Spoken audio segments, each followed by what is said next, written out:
Morning, morning. Ito ang pang-umagang repair na sharp ulit.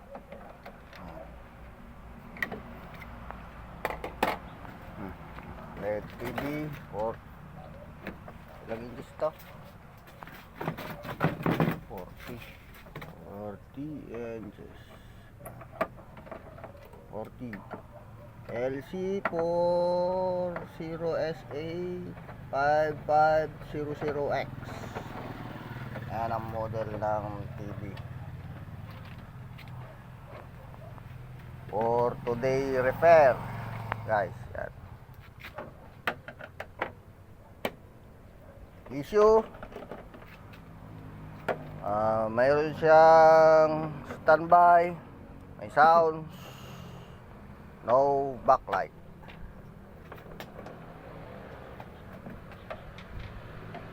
Yan ang assignment natin ngayon. Yan, binubuksan na namin at balik na lang po kami mamaya sa update.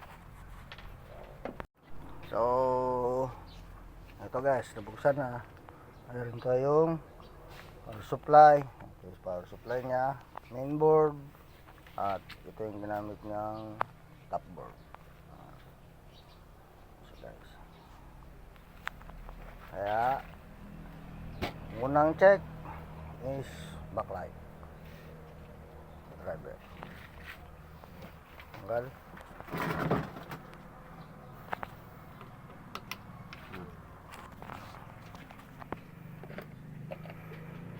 Check natin ng ganito, tester, backlight tester. Sir, kung okay siya.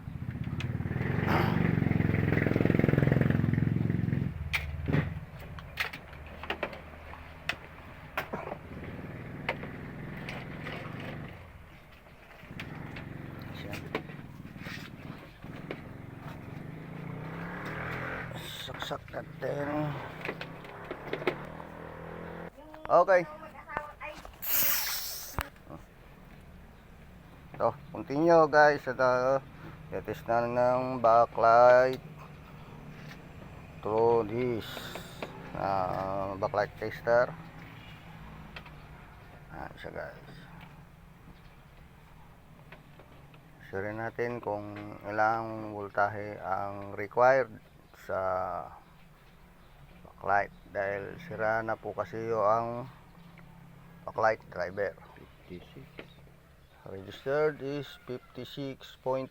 ayan mo lang saglit, tataas pa yan. Ang ilaw siya, ayan mo lang 5 seconds. 57 ang kailangan supply. 58 oh, 58, 57. Okay, then proceed tayo guys sa dito sa backlight driver niya ng power supply board dahil nandito yung tawag dito selector at switch ng backlight driver kung bakit nagpo-protect. Protect na kasi yung mainboard ng backlight driver natin dito sa power supply. So ang gagawin lang dyan is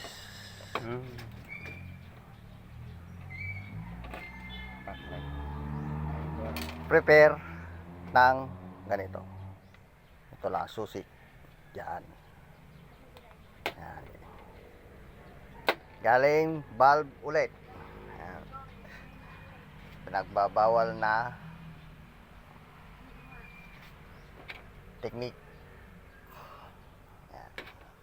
Mayroon din naman nabibili na na backlight driver sa online.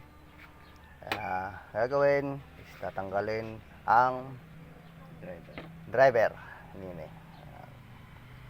Yan lang, tatanggalin. Tapos hahanapin natin yung supply ng switching nya at protect. Yun na yun. Okay. Balik na lang kami pag nailagay ko na.